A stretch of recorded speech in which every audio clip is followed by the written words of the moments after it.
Kalau misalnya aliran darahnya terganggu, maka selnya nggak dapat makan. Aliran darah terganggu ini bisa karena dia tersumbat atau bisa pecah. Kalau tersumbat namanya stroke penyumbatan atau infark. Kalau misalnya dia pecah namanya stop pendarahan atau bleeding istilahnya. Nah, yang penyumbatan ini bisa karena ada pelan-pelan, istilahnya trombus, ada plak begitu. Kalau kita bayangkan ada kerak di selang itu, pembuluh darah ya. Pelan-pelan, tambah lama, tambah besar, itu namanya stroke trombosis. Kapan sih saya harus curiga stroke? Ya, ingat face, ya, face itu wajah, arm itu tangan, ekstremitas, ya, maksudnya tangan atau kaki. S itu speech, bicara. Kalau bicaranya tidak jelas, misalnya peloka, atau bicaranya nggak bisa bicara gitu, yang kita tadi sebut afasia. Arm itu kalau misalnya nggak bisa dikontrol, kok lemah, lemas. Kalau face wajah ada lemah, ada tampaknya tidak simetris. Nah, harus ingat T-time.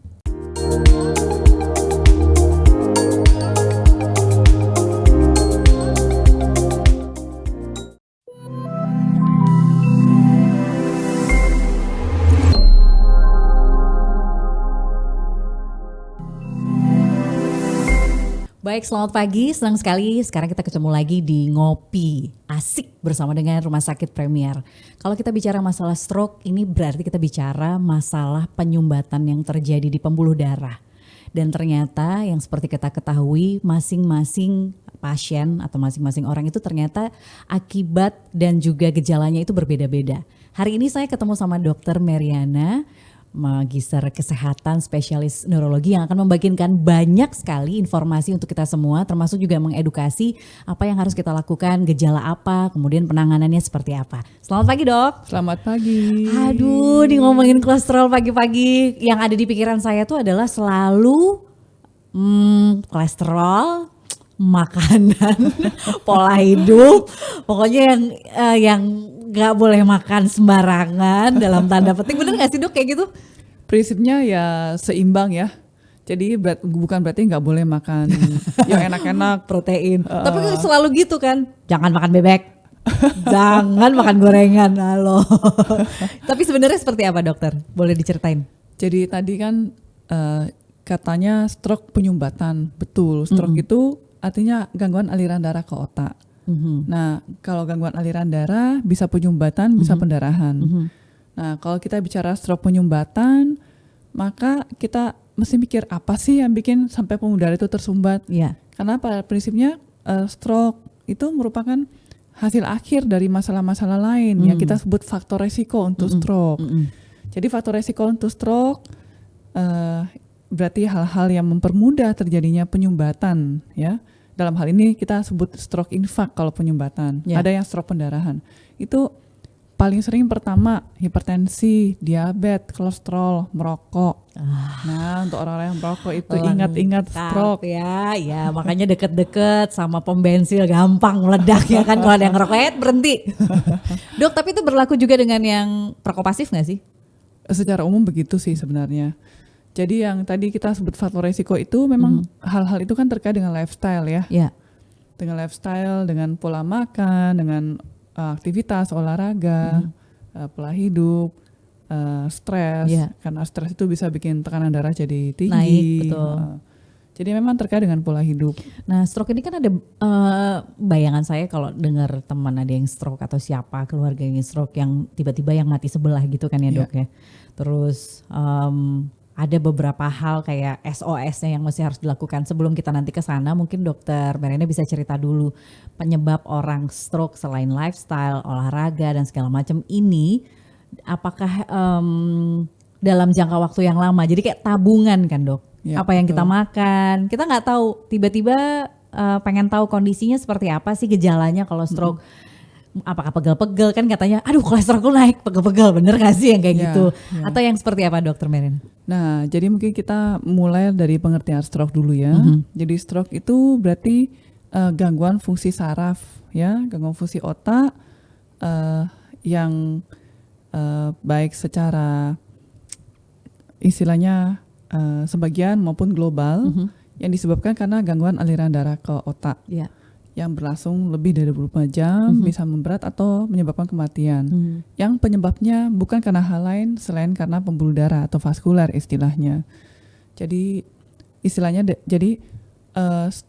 kita mungkin bisa membayangkan bahwa otak kita itu adalah pengatur semuanya, mengatur aktivitas bicara, menggerakkan, merasakan, memori dan menelan, pendengaran, semuanya. Jadi kalau sel-sel itu butuh makan. Jadi kalau misalnya aliran darahnya terganggu, maka selnya nggak dapat makan. Aliran darah terganggu ini bisa karena dia tersumbat atau bisa pecah. Kalau tersumbat namanya stroke penyumbatan atau infak. Kalau misalnya dia pecah namanya stop pendarahan atau bleeding istilahnya. Nah, yang penyumbatan ini bisa karena ada pelan-pelan, istilahnya trombus, ada plak begitu. Kalau kita bayangkan ada kerak di selang itu, pembuluh darah ya. Pelan-pelan, tambah lama tambah besar, itu namanya stroke trombosis ya. Ini serem bayanginnya ya dok. Jadi tuh kayak yang nggak bisa keluar kan ya. Nggak, kalau misalnya selang bisa kita bersihin, tapi betul. Ini di dalam tubuh ya. Betul. Jadi dia seperti kerak, tambah lama tambah numpuk, akhirnya tertutup. Nah itu yang jadi stroke trombotik istilahnya. Tapi ada juga stroke penyumbatan yang istilahnya stroke emboli. Artinya ada gumpalan darah atau zat lain yang padat atau yang lebih padat dari darah yang masuk ke pembuluh darah terus jadi nyantol di pembuluh darah kita dan tidak disadari. Nah itu akan menimbulkan gejala ya. Penyebab paling sering itu adalah gangguan irama jantung. Namanya atrial fibrillation. Jadi jantung itu kan harusnya pompanya gini. Betul. Kita bayangkannya teratur. Tapi ada kondisi di mana dia itu hanya gini-gini. Nah, pada saat gini-gini ini darah dalam pembuluh darah itu jadi gumpal. Itu makanya pentingnya olahraga ya dok. Karena kan dia macu jantung juga nggak sih? Jadi kita harus tahu kalau memang ada mencurigakan ada keluhan dengan berdebar-debar atau misalnya ya kita sudah pernah EKG ada gangguan irama jantung, itu harus kita obati, harus kita konsul ke dokter jantung. Kalau memang ada, kita punya skor-skor, ada indikasi kapan kita harus berikan pengencer darah yang mencegah terbentuknya gumpalan itu supaya tidak terjadi gumpalan yang kapan-kapan saja bisa nyantol di pembuluh darah di otak. Jadi ada dua itu. Nah sekarang gejalanya apa? Bisa menyebabkan apa sih? Tergantung penyumbatannya kenanya di mana. Kalau penyumbatannya kenanya di pusat bicara, maka bisa terjadi afasia, gangguan komunikasi. Bisa orangnya bisa mengerti tapi tidak bisa bicara, atau itu namanya afasia motorik. Afasia itu yang tiba-tiba pikun itu bukan ya? Bukan. Jadi kalau afasia itu istilahnya gangguan komunikasi. Jadi dia bisa, misalnya kalau afasia motorik bisa ngerti orang lain ngomong apa, tapi nggak bisa bicara. Atau ada afasia sensorik, ngomong terus tapi kita ngajak bicara nggak bisa nyambung. Atau afasia global, dua-duanya nggak bisa. Tapi misalnya lapar ya makan, apa ya makan, seperti itu. Nah kalau yang tiba-tiba nggak bisa mikir atau gangguan memori, bisa nggak? Bisa. Kalau misalnya stroke-nya kena pada pusat memori di otak. Bisa nggak gangguan penglihatan? Tiba-tiba pandangan ada istilahnya gangguan lapangan pandang. Jadi seperti hitam, nggak lihat di bagian tertentu. Bisa. Kalau kena pada bagian belakang kepala, bagian belakang otak. Jadi sangat tergantung. Maka atau kadang-kadang bisa gangguan kepribadian, tiba-tiba jadi gelisah, teriak-teriak pun bisa. Itu dari bisa. Jadi dan satu hal yang khas dari stroke adalah tiba-tiba, kejadiannya tiba-tiba. Gak ada apa. Sebenarnya kondisinya hampir sama kayak jantung ya dok ya? Betul, makanya namanya serangan. Makanya kapankah kita bisa memperkirakan kejadian stroke? Tentu tidak. Jadi yang bisa kita lakukan sebelum kena stroke adalah mencegah terjadinya stroke. Nah ini yang perlu kita bahas. Apakah ini juga sama yang terjadi di Indonesia? Kalau tingkat kematian tertinggi kan jantung koroner ya dok di Indonesia. Apakah stroke ini juga sama dengan gara-gara lifestyle anak muda sekarang juga ada yang memungkinkan terkena stroke, atau memang di usia tertentu biasanya? Dulu tuh kalau misalnya saya suka dengerin seminar-seminar, Nanti kalau udah tua tinggal milih aja mau jantung, mau stroke, mau ini, mau itu gitu. Tinggal pola makan dijaga apa enggak, ntar pilih jurusan 4 ini pasti digituin langsung aduh gitu. Dari penelitian yang terakhir itu malah stroke jadi penyebab kematian nomor 1 loh. Memang yang selama ini sebelumnya itu koroner. Jadi kalau kita lihat epidemiologi ya, jadi memang lebih banyak pada usia-usia yang sudah mulai lanjut ya. Betul. Lansia di mana faktor-faktor resiko itu yang semuanya itu sudah menimbulkan masalah ya karena organnya sudah tidak 100% ya dok. Ya jadi mulai 45 tahun ke atas 50 60 tentu faktor resikonya lebih tinggi. Kalau misalnya perempuan biasanya muncul terutama setelah menopause ya. Jadi kalau pada orang usia yang menopause perempuan mulai lebih banyak. Kalau karena nggak ada hormon. Betul, hormon estrogen ya. Hormon estrogen itu protektif dan pembuluh darah endotel. Kalau laki-laki karena misalnya lifestyle pada saat sedang banyak kerja, stres, tekanan darah naik, makan banyak, diabetes. Jadi mungkin pada waktu yang usia lebih muda itu laki-laki lebih banyak. Tapi sekarang ini memang kecenderungan untuk orang yang muda itu sudah lebih banyak yang kena stroke. Kami di Rumah Sakit Premier banyak loh, kita kan punya stroke unit ya. Iya betul. Jadi kami merawat bersama-sama. Jadi pasien-pasien umur 30-an tahun ke atas itu cukup banyak yang kena stroke. Akut yang semuanya akut ya. Jadi namanya stroke pasti akut ya. Nah, tiba-tiba. Nah, kenapa ya dok ya? Saya sudah olahraga. Saya itu sepedaan dari Surabaya ke Sidoarjo tiap hari. Sudah ngomong begitu. Saya itu tekanan darah nggak terlalu tinggi. Betul. Makan dijaga. Cukup dijaga. Saya tuh sehat. Saya tanya merokok apa enggak merokok. Nah, udah jadi ketemu kuncinya. Iya. Jadi kita ketemu yang muda-muda itu banyak loh yang merokok yang jadi faktor resiko stroke. Padahal kalau misalnya dipikir-pikir tuh kalau yang zaman dulu iklan ya dok, kalau ngerokok kan biasanya ke paru-paru atau ke jantung. Ternyata ke stroke juga. Iya, dan jantung. Jadi kenapa sih dia ke jantung dan stroke itu karena dia merusak endotel. Jadi rokok itu kan banyak sekali, asap itu banyak sekali menurunkan antioksidan. Dia merupakan oksidan yang kuat ya. Jadi dia merusak sel-sel yang melapisi pembuluh darah paling dalam. Nah, padahal tubuh kita kalau ada kerusakan sel, tubuh kita pasti ingin kompensasi untuk nutup si sel yang rusak itu. Nah, kalau kita luka di tangan, pasti kita akan nutup, tubuh kita akan berusaha nutup. Betul. Namanya pakai trombosit untuk nutup. Nah, trombosit itu kemudian teraktivasi untuk nutup bagian yang rusak. Nah, kalau di kulit di luar kan ya nutup ya baik. Betul. Tapi kalau di dalam pembuluh darah dia jadi nutup alirannya. Itu yang jadi plak dan sebagainya. Nah, kalau misalnya kalau stroke pada usia muda yang harus kita perhatikan juga harus evaluasi apakah ada gangguan jantung bawaan. Ada banyak faktor ya dok ya? Ya, yang tadi kita sebutkan atau ada kelainan pembuluh darah bawaan yang mudah pecah, ya namanya aneurisma kah, AVM kah, ya, apa yang tadi gangguan irama jantung atau misalnya gangguan katup jantung atau gangguan septum jantung, gangguan jantung bawaan. Nah makanya stroke dan jantung yang berdekatan sekali ya karena itu. Nah makanya evaluasi itu perlu. Dok, kalau misalnya sudah kayak gini tuh kita gimana ya pengobatan atau pencegahannya? Yang penting ini sebenarnya karena kan dari dulu jargonnya adalah lebih baik mencegah daripada mengobati. Betul. Ya. Jadi prinsip dasar sebelum kena stroke ya pasti pencegahan ya. Pencegahan itu ada dua sih, pencegahan primer atau sekunder. Pencegahan primer artinya kita belum pernah kena stroke, kita mencegah bagaimana supaya nggak kena stroke. Bagaimana caranya? Jadi faktor risiko stroke itu yang kita tadi sebutkan adalah hal-hal yang bisa dimodifikasi, hipertensi, diabetes, kolesterol, merokok. Kalau misalnya yang nggak bisa dimodifikasi seperti usia, ya sudahlah, mau apa lagi? kita kan tidak bertambah mudah, kita bertambah tua ya. Boleh immortal nggak? Ya.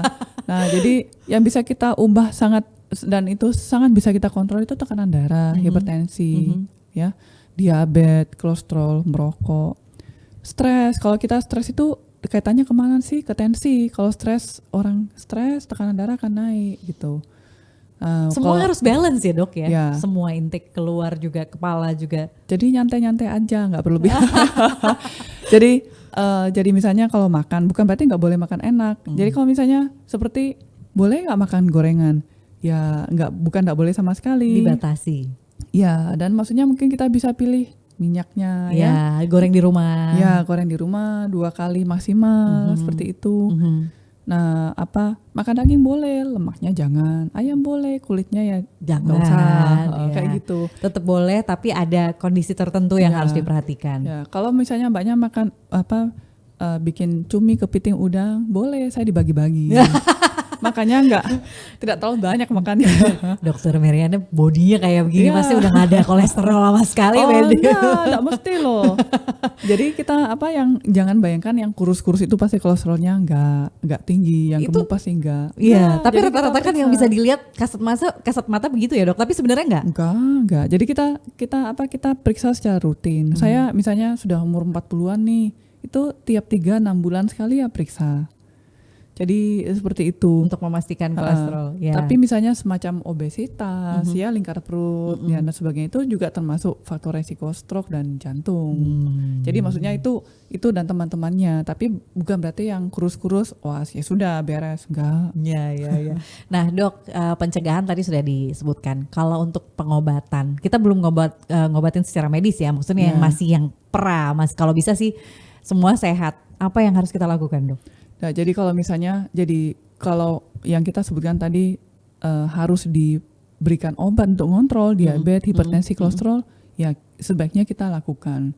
Dan itu harus benar seumur hidup gitu dok? Terkontrol, istilahnya terkontrol ya, bukan sembuh.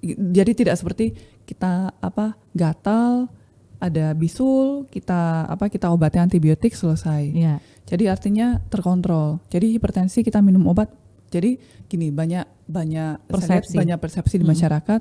Minum obat tensi sekali minum, kalau saya nggak mau minum dok, karena kalau sekali minum saya nggak boleh berhenti. Iya. Atau saya minum obat diabetes, atau saya minum obat kolesterol, saya nggak mau dok, kalau bisa jangan, karena sekali minum itu saya akan harus minum terus. That's what I heard. Nah, jadi mungkin kita harus ngerti dulu yang tadi kita sebelumnya sempat cerita-cerita ya. Jadi istilahnya itu ngontrol. Jadi prinsipnya kita punya target, seperti tekanan darah. Kita punya target tekanan darah normal 110, 120 yang di atas. Betul. Yang di bawah namanya diastol 70, 80. Yeah. Prinsip pengobatan hipertensi. Pertama dan contoh diabetes ya dan kolesterol. Kita lifestyle. Kalau misalnya lifestyle-nya dengan makan dikontrol, tidak stres, aktivitas olahraganya cukup baik, dan ternyata kita masih muda gitu ya, 3 bulan masih, ya kita harus mulai dengan obat. Artinya kita tahu bahwa dengan perubahan lifestyle saja itu belum mencapai targetnya. Okay. Prinsipnya dengan 1 obat dosis kecil cukup, ya sudah. Nah kapan kita tahu kita butuh obat tambahan, ya kita lihat lagi hasil labnya bagaimana. Jadi kita objektif. Nah pas pada saat itu dok misalnya, usia-usia 40 ke atas tadi dokter bilang 45 itu biasanya kan kalau misalnya dapet medical check up dilihat sudah mulai diambang 200 itu kita udah mulai harus hati-hati nggak sih? Ya, jadi banyak yang dok saya sudah diperiksa diobati nggak. Jadi kalau misalnya sudah diambang ya berarti kita tahu lifestyle-nya harus diubah dulu. Lifestyle-nya harus diubah dulu. Itu memungkinkan untuk turun nggak sih dok? Memungkinkan. Oke. Memungkinkan. Tapi ya itu kita tadi ngobrol. Kalau misalnya nggak turun-turun, berarti apa? Lah berarti kita harus perlu bantuan obat. Jadi misalnya diabetes, ya apa sih diabetes itu? Kan produksi insulinnya sudah kurang. Berarti kita perlu obat-obat untuk membantu produksinya atau yang bekerja di situ. Betul. Begitu juga tekanan darah tinggi, ya. Ada namanya hipertensi esensial, artinya bukan karena gangguan ginjal nggak tahu ya tinggi. Kita dengan lifestyle nggak bisa. Ataupun dislipidemia, jadi kolesterol yang tinggi familial karena bawaan keluarga, bawaan genetiknya begitu. Artinya kita perlu obat untuk bantu itu. Jadi istilahnya terkontrol. Kalau misalnya kita cek ulang, medical check up ulang, ternyata dengan obat-obatan masih belum bisa, kita cek ulang, ternyata masih belum tercapai, ya kita naikkan lagi. Jadi istilahnya objektif. Kita mengobati secara objektif sesuai dengan hasil-hasil yang ada. Nah, tentang yang seumur hidup itu dok, kan dari dosis kecil, istilahnya apa generik ya dok ya, dosis kecil. Apakah itu ada efek sampingan kepada pasien? Jadi yang prinsipnya tadi dengan tidak harus yang merek yang mahal sih. Intinya dengan satu obat tercapai dosis kecil tercapai targetnya, ya sudah kita pertahankan. Itu ya kita cek ulang. Nanti kalau misalnya ternyata nggak bisa kita naikkan. Kalau misalnya ternyata turun sudah baik ya kita turunkan. Kalau diturunkan apakah bisa berhenti atau masih harus tetap? Enggak. Jadi kita semuanya kita sesuaikan. Jadi kalau misalnya ada berapa orang juga pasien yang cenderung setelah itu tekanan darah jadi terlalu turun, ya kita harus stop obat tensinya. Jadi evaluasi. Jadi seperti alat-alat cek tes tensi di rumah atau itu sudah sebaiknya ada ya yang punya hipertensi. Jadi kita memberikan pengobatan itu terukur sesuai dengan hasil pemeriksaan. Tentunya juga dengan resep dokter. Ya, tentu maksudnya makanya ada biasanya dokter kasih undang-undang. Kalau ini berapa, kalau apa berapa. Begitu juga gula darah. Jadi kalau misalnya kalau sudah seperti itu, kalau lepas obat nggak bisa lepas obat, ya berarti kita perlu seumur hidup lah. Selama tidak ada, tadi kita ngobrol pengobatan itu selalu mempertimbangkan resiko benefit. Betul. Resikonya apa, benefitnya apa. Kalau kita bisa dapat benefit dari obat-obatan itu, apa tuh? Pencegahan stroke, pencegahan koroner, ya masalah-masalah lain. Dan kita tidak mengalami efek samping, why not gitu. Tapi kalau misalnya ada berapa obat menyebabkan efek samping, misalnya obat tekanan darah amlodipin misalnya kadang-kadang pada pasien kakinya bengkak, ya udah kita stop, kita ganti obat lain. Disesuaikan dengan kondisi pasien. Iya betul. Kalau misalnya ada berapa orang minum obat kolesterol, aduh dok, badan saya sakit semua. Nah kita pastikan dulu badan sakitnya karena obat kolesterol itu atau enggak. Dok, itu bener ya yang pegel-pegel itu indikasi kolesterol, dok? Banyak yang nanya ini. Saya nggak pernah baca sih teorinya seperti itu ya. Harus dipastikan, makanya tanya ya sama ya. Beneran. Jadi artinya kita kolesterol tinggi. Banyak yang dok, saya masa kolesterol saya tinggi, saya nggak pernah sakit. Kencang. Kita cek. Oke. Kita cek supaya kita tahu pasti. Dok, ini bukan nakut-nakutin tapi perlu tahu pasti sahabat-sahabat ngopi asik di Rumah Sakit Premier atau siapapun yang sekarang lagi menyaksikan. Kondisi yang tadi kita jelaskan adalah kondisi yang sedang atau bahkan kecil sekali untuk bisa mungkin sembuh ya. Kalau misalnya kita sudah mengetahui lebih awal. Apa sih sebenarnya yang terjadi kalau kita tidak mengindahkan semua ini? Apakah ada komplikasi tentang stroke-nya sendiri? Apakah stroke itu akan jadi seperti apa? Apa yang tadi dokter ceritain bahwa itu bisa nyampe ke sini? Makanya kita harus hati-hati. Ya. Jadi intinya kalau ada orang mengalami stroke, gejalanya akan sangat tergantung dari lokasinya di mana, luasnya sebesar apa.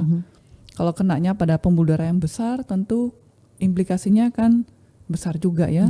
Jadi misalnya pasien dengan gangguan irama jantung, ada gumpalan darah terbentuk cukup besar nyantol di pembuluh darah otak yang besar. Nah itu kadang-kadang bisa menyebabkan penurunan kesadaran, kelumpuhan yang lumpuh total ya. Paralyzed ya. Dan maksudnya kita jadi dependen. Kalau kenanya pada gangguan bahasa, kita nggak bisa komunikasi dengan keluarga, dengan orang terdekat. Jadi dan ya kita akan tergantung seumur hidup dengan orang lain gitu. Jadi aktivitas sehari-hari akan tergantung dari orang makan. Itu kalau kenanya pada pembuluh darah yang besar. Ya mengancam nyawa pun bisa ya. Belum kalau kita bicara komplikasi stroke, nyeri ya. Kalau misalnya tiduran terus tempat tidur, resiko untuk infeksi di mana-mana, paru-paru, kulit ya, infeksi saluran kencing. Apa yang terjadi dengan yang stroke-nya parah itu, Dok? Badannya mengurus. Kalau misalnya kayak diabetes itu kan kulitnya berubah warnanya. Enggak sih. Jadi kalau misalnya pasiennya, contoh orang yang istilahnya hemiplegia, lumpuh separuh badan, enggak bisa komunikasi, kenanya pada pembuluh darah besar di otak, pada otak sebelah kiri. Jadi kalau kenanya pada otak sebelah kiri, maka yang bermasalah akan tubuh sebelah kanan. Pasiennya nggak bisa bicara, pasiennya nggak bisa makan sendiri, harus tergantung dengan orang. Nah, pertama berarti kan kualitas hidup menurun ya. Yang kedua, penderitaan pasien stroke adalah penderitaan untuk keluarganya. Itu pasti. Kita akan bicara dengan obat-obatan, lalu resiko-resiko komplikasi terutama berupa infeksi yang bisa membahayakan nyawa. Jadi kalau misalnya kita itu tiap hari gerak mengeluarkan lendir gitu bisa. Kalau misalnya lendirnya numpuk di paru, maka jadi sumber tempat kuman yang nyaman, kumannya nyaman di situ akan terjadi infeksi paru, pneumonia itu berisiko kematian seperti itu. Jadi ya itu, jadi kita berharap jangan sampai kena stroke. Nah, kalau sudah kena stroke apa yang harus dilakukan? Ya, itu dia. Pertama, jadi sebenarnya kita harus tahu kapan sih saya harus curiga stroke. Ya, ingat face, ya, face itu wajah, arm itu tangan, ekstremitas, ya, maksudnya tangan atau kaki. S itu speech, bicara. Kalau bicaranya tidak jelas, misalnya pelo kah, atau bicaranya tidak bisa bicara, gitu, yang kita tadi sebut afasia. Arm itu kalau misalnya nggak bisa dikontrol, kok lemah, lemas. Kalau face wajah ada lemah, ada tampaknya tidak simetris. Nah, harus ingat time. Iya, time waktu. Jadi berhubungan sama kecepatan. Artinya tugas kita, jadi kita sekarang mungkin sedikit nyinggung tentang tujuan pengobatan stroke. Ya. Ini kita bicara yang stroke penyumbatan. Kayaknya tadi kita banyak penyumbatan, tidak apa-apa ya. Betul. Jadi kalau stroke penyumbatan, kita bayangkan bahwa sel darah sel-selnya ini kalau dia nggak dapat makan dia akan mati. Jadi sebelum dia betul-betul mati semua, kita harus menyelamatkan sel saraf yang masih hidup. Nah, bagaimana caranya? Maka kita ada namanya golden time atau golden period, 3 jam, ya. Setelah kejadian serangan. Pada waktu kejadian serangan. Jadi kita masih seperti di rumah sakit Premier itu punya sistem namanya code ACE atau code stroke. Jadi kalau pasien datang pada onset sebelum 3 jam, kita harus cepat periksa, pastikan diagnosanya. Jadi pada waktu di UGD sudah ditanyakan segala macam yang mengarah pada stroke, kita CT scan atau MRI, ya. Kalau misalnya memenuhi syarat, kita lakukan namanya trombolisis intravena. Jadi sumbatan yang ada itu kita hancurkan dengan obat lewat pembuluh darah. Nah, itu memang harus cepat. Kenapa? Karena yang saya tadi bilang, semua pengobatan mempertimbangkan resiko benefit. Resikonya apa, benefitnya apa? Kita berikan obat namanya Actilis itu bukan tanpa resiko pendarahan. Kalau kita berikan obat beresiko pendarahan, tapi kita tahu semakin lama sel-selnya sudah pada mati, sementara resikonya besar, untuk apa, begitu. Betul. Nah, jadi golden period kita 3 sampai 4,5 jam lah, ya. Makin banyak makin cepat yang kita lakukan, akan makin banyak sel saraf yang bisa hidup. 1,9 juta per 1 menit sel saraf yang bisa kita selamatkan, yang masih pingsan, artinya belum mati. Iya, betul. Nah, tapi kalau itu kena pembuluh darah kecil, tapi kalau kena pada pembuluh darah besar, apakah cukup dengan obat itu? Mungkin kita harus ambil sumbatannya. Jadi pakai kateter, kita pakai kateter, masuk ke pembuluh darah di otak, terus diambil. Nah, itu juga kita 4,5 sampai 6 jam golden time-nya.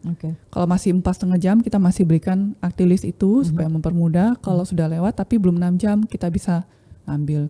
Itu pun sudah kita bisa lakukan di Rumah Sakit Premier. Oh, itu semua pengobatan itu sudah ada di Rumah Sakit Premier. Dan berarti sudah ada berapa pasien-pasien yang kita lakukan, ya. Berarti tindakan yang ringan pun ada, yang berat sekalipun juga ada, ya Dok ya. Itu pokoknya begitu tahu ada serangan, entahlah itu keluarga kita, langsung dibawa ke rumah sakit saja. Iya, yang terdekat. Iya, yang terdekat yang cukup representatif. Maksudnya karena kita perlu minimal CT scan sih. Kita memberikan trombolisis itu minimal CT scan, kita lihat tidak ada pendarahan, waktunya cocok, kita bisa masukkan tindakan, ya Dok. Ya. Dan memang Rumah Sakit Premier itu boleh dibilang sudah sampai pada tata laksana yang paripurna untuk stroke, ya. Artinya kita punya radio intervensi. Kalau misalnya memang perlu diambil sumbatannya. Kalau misalnya ada komplikasi berupa pendarahan yang kita harus buka, ini kita buka kepala, buka batok kepala, kita punya spesialis bedah saraf. Ya, jadi tata laksana paripurna bisa kita lakukan. Sesudah itu apa? Sudah itu rehabilitasi medis, fisioterapi. Ya, kalau kita merangsang saraf yang masih ada itu untuk mengambil alih fungsi yang terganggu. Jadi kalau orang yang sudah kena stroke, jangan down, ya.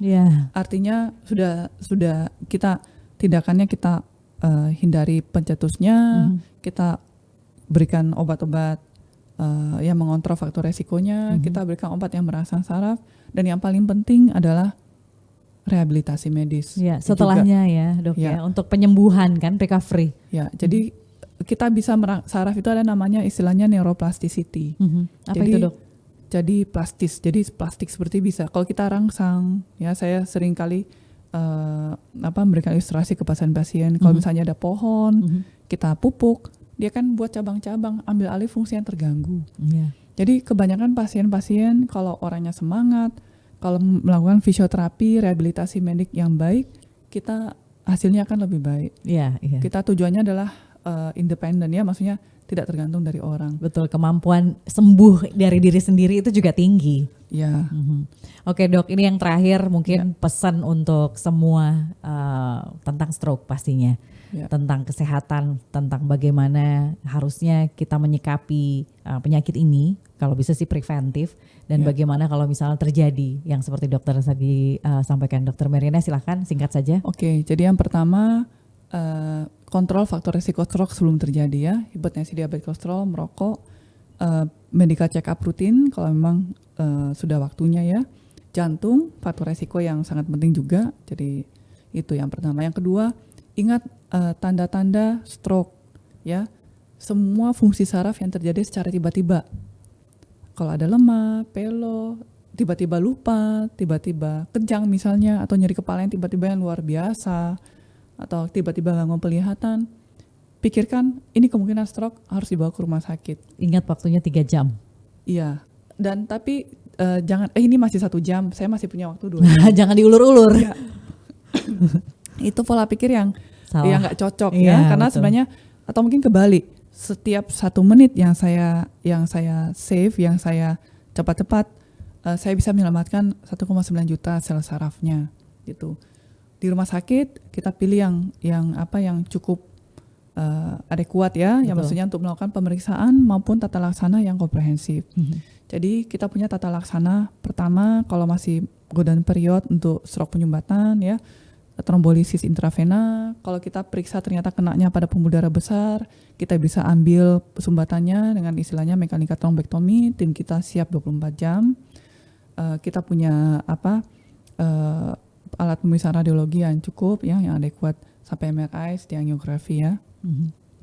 Lalu kita punya tim dokter bedah saraf kalau misalnya ada komplikasi yang kita harus melakukan tindakan operatif, baik penyumbatan yang besar maupun pendarahan otak, dan kita punya tim rehabilitasi medik. Kalau perlu kita bisa membantu dengan speech therapy pada orang-orang dengan gangguan menelan atau gangguan bicara atau gangguan makan. Udah lengkap semua ya dok, speech therapy juga. Begitu. Baik, Dokter Meriana terima kasih sekali sudah bergabung dengan Ngopi Asik bersama dengan Rumah Sakit Premier Surabaya, dan mudah-mudahan ini bisa jadi edukasi untuk kita semua bagaimana menangani jika ada saudara ataupun keluarga yang terkena stroke. Dan kita nanti akan ketemu lagi di podcast berikutnya tentunya tentang topik yang menarik lagi. Terima kasih dan sampai jumpa.